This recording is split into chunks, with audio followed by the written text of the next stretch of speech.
The sun hung low over the sprawling plains of West Texas, casting golden streaks across the endless highway. Victor Langston, a silver-haired man in his late 60s, gripped the wheel of his sleek black Bentley Continental, the hum of the engine a familiar comfort. A tech mogul who had built an empire from a single app idea decades ago, Victor was accustomed to control of his company, his schedule, his life.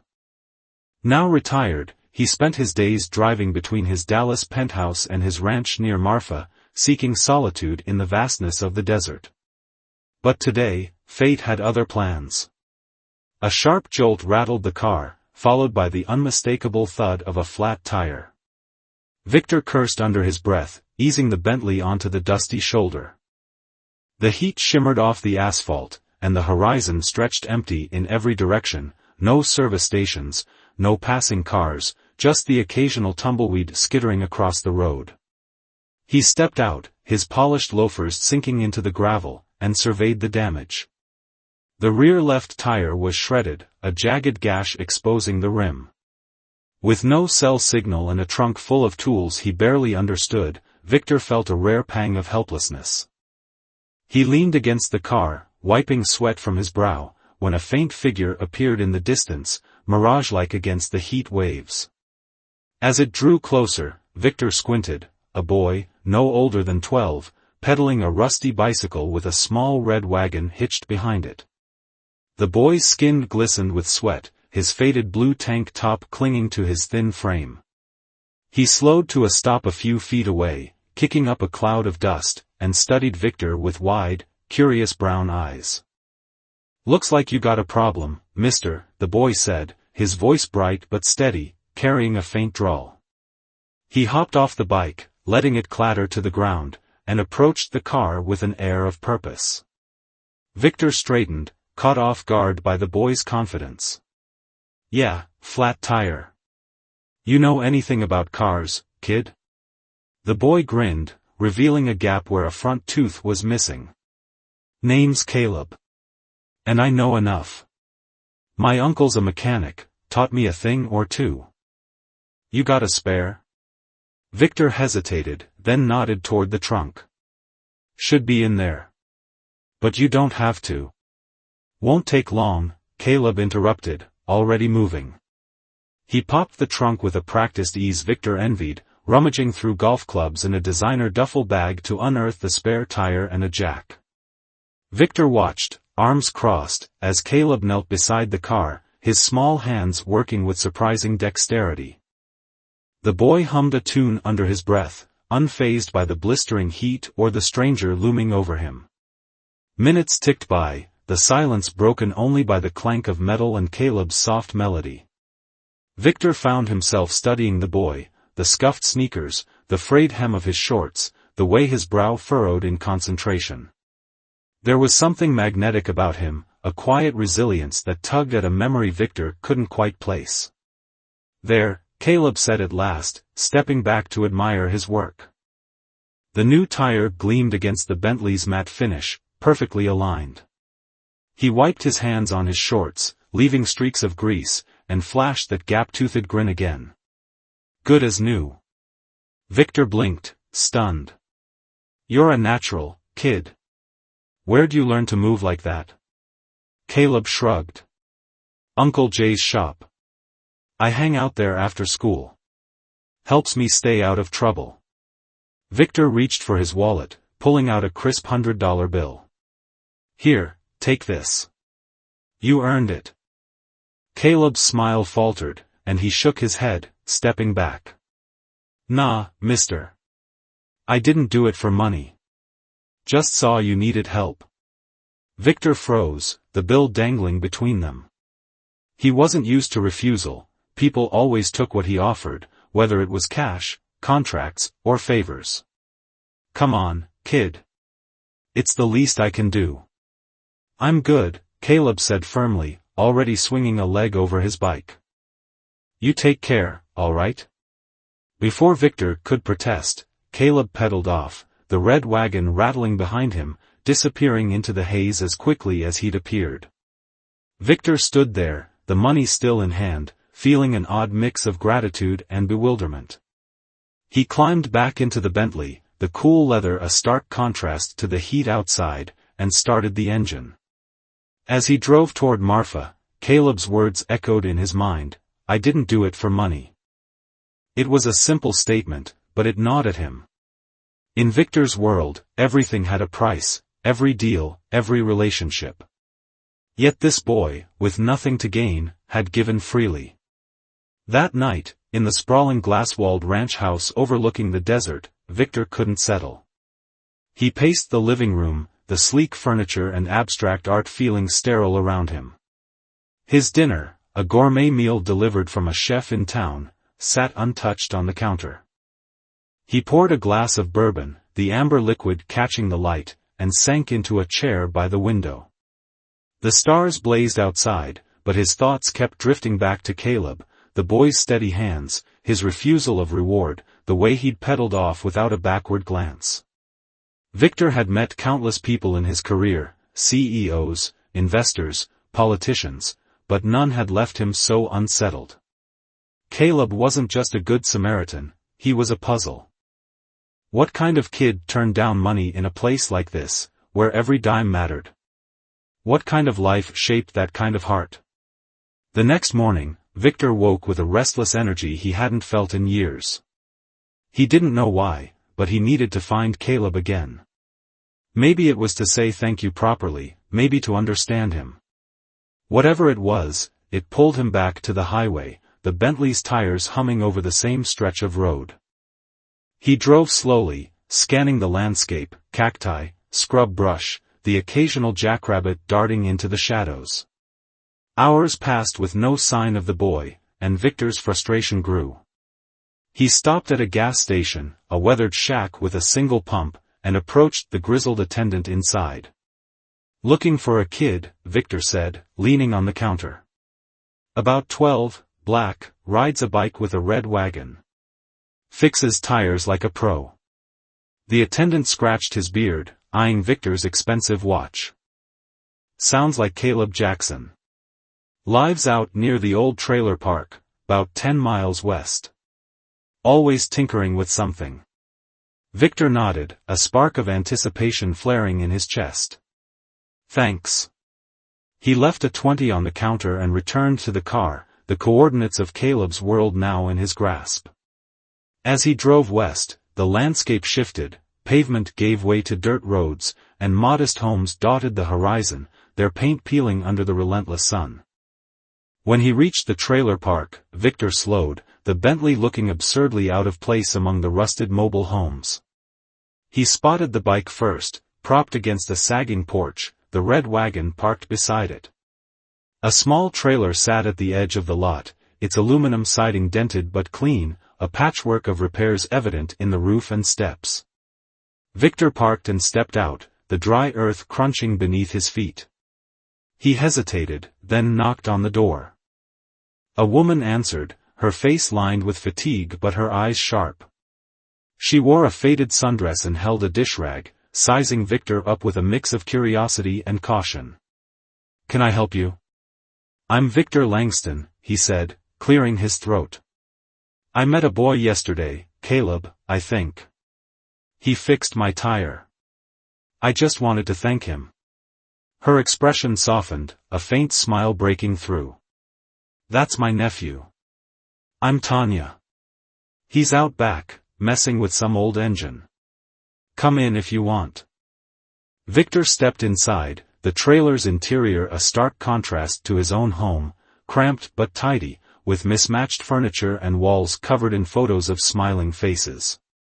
Tanya led him through to a small yard where Caleb crouched over a lawnmower engine, tools scattered around him.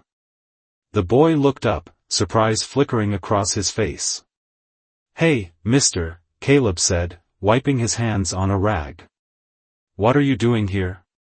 Victor smiled, feeling oddly nervous. "Couldn't stop thinking about yesterday. You saved me out there. I owe you." Caleb shrugged, that easy grin returning. "Told you, it's no big deal." But to Victor, it was.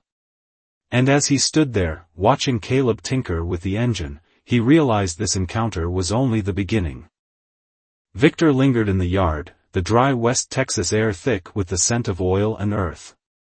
Caleb's small hands moved deftly over the lawnmower engine, tightening bolts with a wrench too big for his grip. The boy's focus was unshakable, and Victor found himself captivated, not just by Caleb's skill, but by the quiet strength he exuded.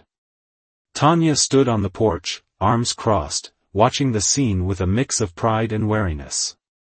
"So," Victor said, breaking the silence, "you fix engines too? Not just tires?" Caleb glanced up, his grin flashing. "Yeah. Uncle Jay says I've got a knack for it.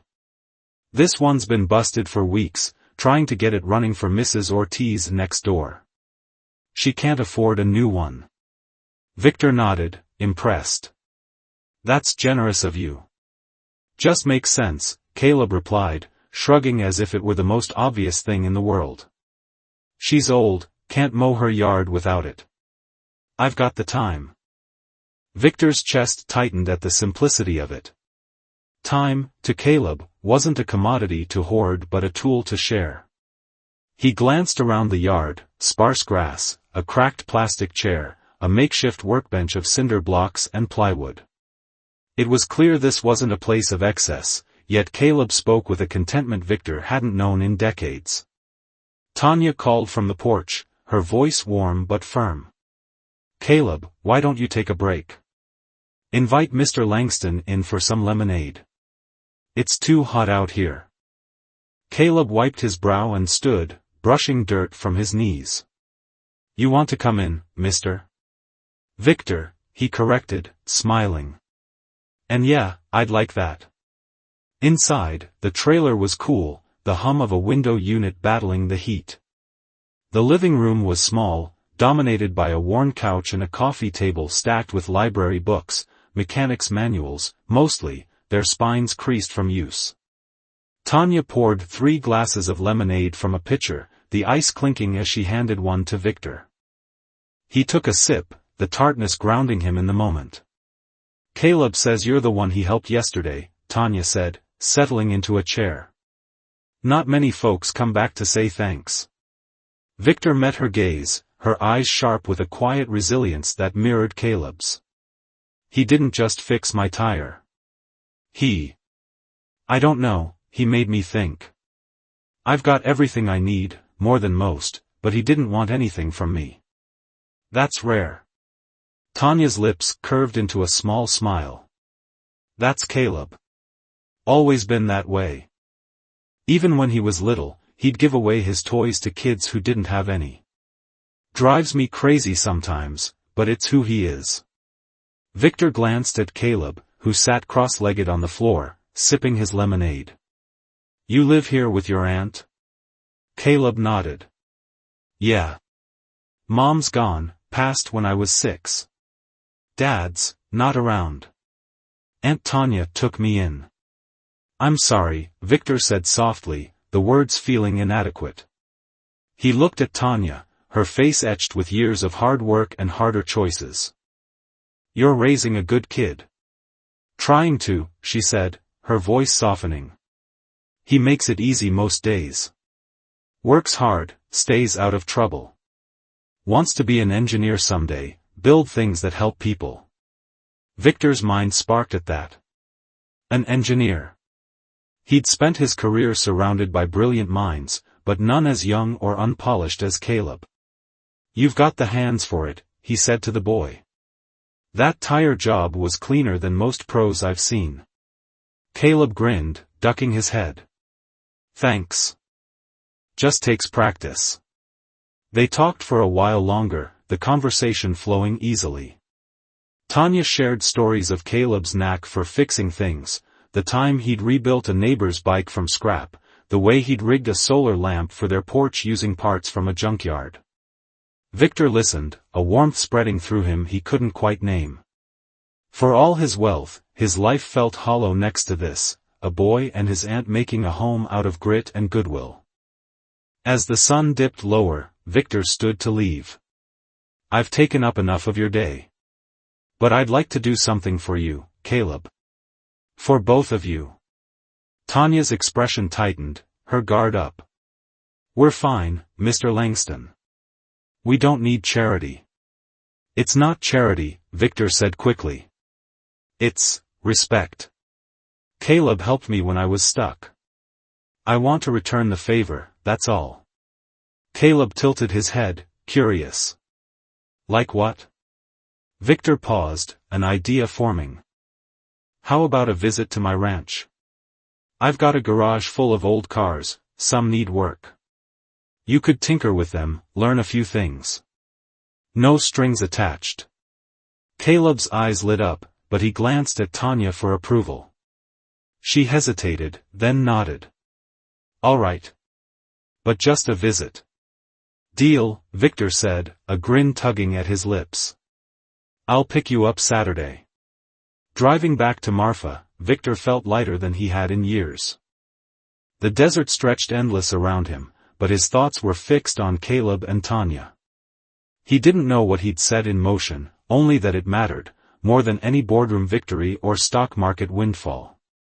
Saturday came, and Victor returned to the trailer park, the Bentley's engine purring as he pulled up. Caleb bounded out, a backpack slung over one shoulder, Tanya following with a cautious smile. The drive to the ranch was quiet at first, Caleb staring wide-eyed at the car's dashboard, Tanya watching the landscape roll by. When they arrived, the ranch sprawled before them, acres of open land, a modern house of glass and steel, and a detached garage that gleamed in the sunlight. Victor led them to the garage, rolling up the door to reveal a treasure trove, vintage Mustangs, a rusted Chevy truck, a sleek Porsche with a seized engine. Caleb's jaw dropped, his fingers twitching with excitement. "You fix these?" "Used to," Victor said. "Haven't had the time, or the patience, lately. Thought you might want a crack at them." Caleb didn't need to be asked twice. He dove in, tools in hand, inspecting the Porsche's engine with a focus that left Victor speechless. Tanya watched from a stool, her skepticism softening as Caleb explained what he was doing, pointing out a clogged fuel line, a worn gasket. Victor handed him wrenches and rags, falling into an easy rhythm as Caleb worked. Hours passed, the sun climbing high, and Victor realized he was enjoying himself, not as a spectator, but as part of something. Caleb's enthusiasm was infectious, his questions sharp and insightful. By midday, the Porsche coughed to life, its engine rumbling unevenly but alive. Caleb whooped, high-fiving Victor without hesitation. Tanya clapped, a rare laugh escaping her. "You're something else, kid." Victor felt a swell of pride, not for himself, but for Caleb. "You've got a gift," he said. "Ever think about doing this for real?" Caleb shrugged, wiping grease from his hands. "Maybe. Just like figuring things out." As they ate sandwiches on the porch later, Victor's mind raced. Caleb wasn't just talented, he was driven, curious, selfless. Victor had spent his life building a legacy of wealth, but it felt empty next to this boy's potential. He didn't know how yet, but he wanted to be part of it, to give Caleb the chance he deserved. That night, back at the ranch alone, Victor sat with a notebook, sketching out ideas. A scholarship? A mentorship? Something bigger? He didn't have the answers, but for the first time in years, he had a purpose beyond himself. And it all started with a flat tire. Weeks passed, and Victor's visits to the trailer park became a routine. Saturdays meant garage time at the ranch, Caleb elbow-deep in engine parts, Victor playing assistant and student in equal measure. Tanya joined occasionally, her initial wariness giving way to a cautious trust. The trio formed an unlikely bond, forged in grease and laughter, the desert sun their constant companion. Victor marveled at Caleb's growth. The boy devoured every challenge, rewiring a Mustang's electrical system, rebuilding a carburetor from scratch, his confidence blooming with each success. Victor brought books from his library, engineering texts and biographies of inventors, and Caleb read them late into the night, flashlight in hand. Tanya noticed too, her pride tinged with a quiet worry Victor couldn't decipher. One afternoon, as they worked on the Chevy truck, Caleb asked a question that caught Victor off guard. "Why'd you keep coming back, Victor? You didn't have to." Victor paused, a wrench in hand, the truck's hood casting a shadow over them. "Honestly? You reminded me of something I'd forgotten. I built a lot in my life, money, a company, but it's been a long time since I built anything that felt real. You do that every day, without even trying." Caleb frowned, processing the words. "I just fix stuff. It's not that special." "It is," Victor insisted. "Most people don't care unless there's something in it for them. You're different." Caleb smiled faintly, returning to the engine, but Victor saw a flicker of doubt in his eyes. It lingered in his mind, a puzzle piece he couldn't place. There was more to Caleb's story, something beneath the surface, and Victor sensed it was tied to Tanya's guarded demeanor. The twist came unexpectedly, on a dusty Thursday evening. Victor arrived at the trailer unannounced, a stack of engineering magazines under his arm, hoping to surprise Caleb. Tanya answered the door, her face pale, eyes red-rimmed. Behind her, the living room was in disarray, boxes half-packed, furniture pushed aside. "Victor," she said, her voice tight. "You shouldn't be here right now." "What's going on?" he asked, stepping inside despite her protest. "Where's Caleb?" Tanya sighed, rubbing her temples. "He's at Jay's shop." "Look, I didn't want to tell you like this, but we're leaving. Tomorrow." Victor's stomach dropped. "Leaving? Why?" She hesitated, then gestured to the couch. "Sit. I owe you an explanation." He sat, the magazines forgotten in his lap, as Tanya paced the small space. "Caleb's not just my nephew, he's my responsibility in ways you don't know. His mom, my sister, she didn't just pass. She was troubled. Drugs, bad choices. Caleb's dad took off when she got sick, left us to pick up the pieces. I've been fighting to keep him safe ever since." Victor listened, piecing it together. "Safe from what?" "Her past," Tanya said, her voice breaking. "There's people, dealers, old friends, who've been sniffing around lately. They think she owed them something, and now they're looking at Caleb. I got a call last week, someone saw him with you, that fancy car. They think he's got money now, or access to it. I can't risk him getting caught up in that." Victor's mind raced, guilt clawing at him. "You're running because of me?" "No," Tanya said sharply. "Because of them. But you being here, it's made things complicated. We're heading to El Paso, starting over. I've got a cousin there, a fresh slate." "And Caleb?" Victor asked. "He's okay with this?" Tanya's eyes softened. "He doesn't know the whole story. Thinks it's just a job thing. I can't tell him, it'd break him, thinking he's the reason." Victor leaned forward, hands clasped. "Let me help. I've got resources, security, lawyers. You don't have to run." Tanya shook her head. "We've been running our whole lives, Victor. Money doesn't fix everything. I just want him safe, normal." "But he's not normal," Victor said, voice firm. "He's extraordinary. You've seen it, his mind, his heart.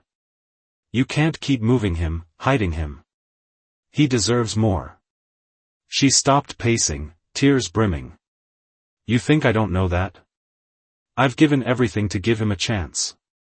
But I'm scared, Victor. Scared they'll take him from me." The room fell silent, the weight of her words settling between them. Victor's mind churned, he'd stumbled into their lives, and now they were unraveling because of it. But he couldn't let them go, not like this. "Let me talk to Caleb," he said finally. "Please." Tanya nodded reluctantly, and Victor drove to Jay's shop, a cinderblock building on the edge of town. Caleb was there, hunched over a motorcycle, his face lighting up when he saw Victor, then dimming at his expression. "What's wrong?" Caleb asked, setting down his tools. Victor took a breath. "Your aunt told me you're leaving. I need to know what you want, Caleb." "Not her, not me, you." Caleb's brow furrowed, confusion giving way to realization. "She didn't say why, did she? It's not just a job, is it?" Victor hesitated, then nodded. "She's trying to protect you. From some bad people tied to your mom. She thinks running's the only way." Caleb's face hardened, a flicker of anger Victor hadn't seen before. "She's always doing this, moving us, keeping stuff from me. I'm not a baby. I can handle it." "You're tougher than most," Victor said. "But she's scared. I want to help, give you both a real shot, not just a new hiding spot. What do you say?" Caleb looked away, the motorcycle gleaming under the shop's fluorescent lights.